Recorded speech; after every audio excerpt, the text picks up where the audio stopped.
بسم اللہ الرحمن الرحیم نحمدہ ونصلی علی رسولہ الکریم اما بعد۔ آج الحمدللہ ایک نشست منعقد ہوئی تھی جس میں حالات جب سے ہمارے شہر میں بلکہ ہندوستان میں بگڑے تھے اس وقت سے ہی کوششیں، محنتیں اور کام چل رہا تھا۔ آج اسی کام کو اور تھوڑا سا منظم کرنے کے لیے جمعیت علماء کرناٹک اور دیگر بہت سارے اور احباب سب مل کر اس کام کو منظم کرنے کے لیے ایک مجلس منعقد ہوئی تھی۔ مسلمان کا انتقال ہو جائے، خاص طور سے اس بیماری میں، تو حالات جیسے ہم دیکھ رہے ہیں کہ کووڈ-19 میں کوئی پازیٹیو ہو جاتا ہے تو لوگ گھبرا جاتے ہیں، ڈر جاتے ہیں، اور کسی کا انتقال ہو جائے اس بیماری میں، وبائی مرض میں، تو پھر اس کے قریبی رشتہ دار عام طور سے کوارنٹائن کر دیے جاتے ہیں، جس کی وجہ سے تدفین اور دوسرے سب مسائل میں بہت ساری دشواریاں پیدا ہو جاتی ہیں۔ ان ساری چیزوں کو سامنے رکھ کر ہمارے بہت سارے دوست جو آج کی مجلس میں شریک تھے، ان کی جو کوششیں تھیں وہ کوششیں سامنے آئیں، اور ہمارے حافظ سید عاصم عبداللہ صاحب جو اس معاملے میں پہلے دن سے فکر مند بھی تھے اور متحرک بھی تھے، اور کافی کوششیں بھی انہوں نے کی ہیں، اور الحمدللہ بہت سارا کام بھی کیا ہے۔ کووڈ-19 کے جو پیشنٹس یا جو ڈیتھس ہو رہے ہیں، جو انتقال ہو رہے ہیں، ان کو 3 الگ الگ قبرستانوں میں دفن کیا جا رہا ہے، ٹینری روڈ میں، قدوس صاحب عیدگاہ میں، اور میسور روڈ میں۔ تینوں جگہ پر ماشاءاللہ الگ الگ ٹیمز ہیں، الگ الگ جماعتیں، افراد ہیں جو ماشاءاللہ یہ کام کر رہی ہیں۔ ان کی رہبری اور ان کا تعاون اور ان کا ساتھ دینا، نگرانی وغیرہ، یہ بڑا کام حافظ صاحب شروع دن سے کر رہے ہیں۔ اللہ تعالیٰ ان کی خدمات کو قبول فرمائے،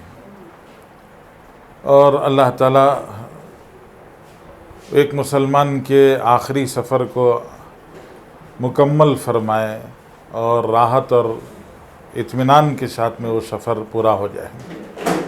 ابھی 1 ہفتہ 10 دن پہلے جے نگر 4 بلاک میں ایک نشست مجلس منعقد ہوئی تھی۔ اس مجلس میں جب حافظ سید عاصم عبداللہ صاحب نے اپنی یہ ساری تفصیلات بتائیں تو مسجد خداداد کے امام صاحب مولانا حسان عامری صاحب، انہوں نے کہا کہ ان حالات کے سننے سے پہلے مجھے بہت ڈر اور خوف تھا، میں سوچتا تھا کہ ان حالات میں اگر مر گئے تو کیا ہوگا، لیکن حافظ صاحب کی بات سننے کے بعد ذرا تسلی ہو گئی کہ اگر ان حالات میں آدمی مر بھی گیا تو کوئی غسل نہ صحیح، کم از کم تیمم کرانے والے ہیں، اور کفن دفن کا سارا انتظام کرنے والے، نماز جنازہ پڑھنے والے ہیں۔ تو یہ پہلے دن سے الحمدللہ کافی کوششیں ہو رہی ہیں، لیکن ایمبولینسوں کی کمی کی وجہ سے تھوڑی سی دشواری محسوس کی جا رہی تھی، تو حافظ صاحب بار بار اور ڈاکٹرز بھی بار بار اس بات کو پیش کر رہے تھے، تو اسی کی بنیاد پر الحمدللہ اب آج جمعیت علماء کرناٹک نے اپنی طرف سے، اور ڈی جے ہلڈی کی مودی مسجد کے ذمہ داران نے اپنی طرف سے، اور اندرا نگر کی طرف سے 2 ایمبولینس، اور ایسے ایک اور ایمبولینس کا، کل 5 ایمبولینسز کا الحمدللہ انتظام ہوا ہے، اور یہ انشاءاللہ بیماروں کو لے جانے کے لیے بھی، اور ایسے ہی ضرورت پڑے تو یہ اموات کے قبرستان تک پہنچانے کے لیے بھی یہ ایمبولینس انشاءاللہ استعمال کیے جائیں گے، استعمال ہوں گے۔ تو بڑی خوشی کی بات ہے، اور ہم سب کی طرف سے اس پوری کوشش کو، ہم سب کی طرف سے دعائیں ہیں، مدد ہے، اور ہمارا ان کے ساتھ میں تعاون ہے، اور ہمارا یہی کہنا ہے کہ اللہ تعالیٰ ان کی اس کوشش کو کامیاب فرمائے اور اللہ اپنے فضل سے ان کی مدد اور ان کا تعاون فرمائے۔ یہ بہت ہی عمدہ کوشش ہے۔ عام طور سے جب آدمی خدمت کرتا ہے تو اس کے سامنے بہت ساری چیزیں ہوتی ہیں۔ اس بنا پر گزشتہ 2 ہفتوں سے ایک ویڈیو وائرل ہو رہا ہے جس میں حافظ صاحب کا ایک انٹرویو لیا گیا، اور اس انٹرویو میں غلطی ہو سکتی ہے، زبان سے کسی عادت کے نکل جانے میں کوئی بھول بھی ہو سکتی ہے یا غلطی بھی ہو سکتی ہے، یا ہے کہ اس عادت کا ذکر کرنا مناسب نہیں تھا، یہ بھی ہو سکتا ہے۔ تو بہرحال اس طرح کی کوئی بات آ جائے کہ انہوں نے آج تک کچھ کیا ہی نہیں، کچھ خدمت ہی نہیں کی، یہ ایک طرح کی گویا زیادتی ہو جائے گی۔ اللہ کا کرم ہے، اللہ تعالیٰ ان سے خدمت لے رہے ہیں، اور بہت سارے ایسے خدمت گار ہیں جو خدمت کر رہے ہیں جن کو کوئی جانتا بھی نہیں ہے۔ تیمم کرانے والا کون ہے اس کی کوئی پہچان ہی نہیں ہے۔ مرد ہیں، عورتیں ہیں جو تیمم کرا رہی ہیں، تو ان عورتوں کو تیمم کرانے والے وہ خواتین کون ہیں جو اتنی ہمت والی ہیں، ان کو کوئی نہیں جانتا ہے۔ تو لوگ خدمت کر رہے ہیں اور اپنی خدمات پیش کر رہے ہیں، مالی جانی خدمات پیش کر رہے ہیں۔ بہت سارے خدمت کرنے والے ان کو کوئی جانتا اور پہچانتا بھی نہیں ہے، اور وہ اپنی طرف سے یہ کام کر رہے ہیں۔ اللہ تعالیٰ ان سب کی خدمات کو قبول فرمائے۔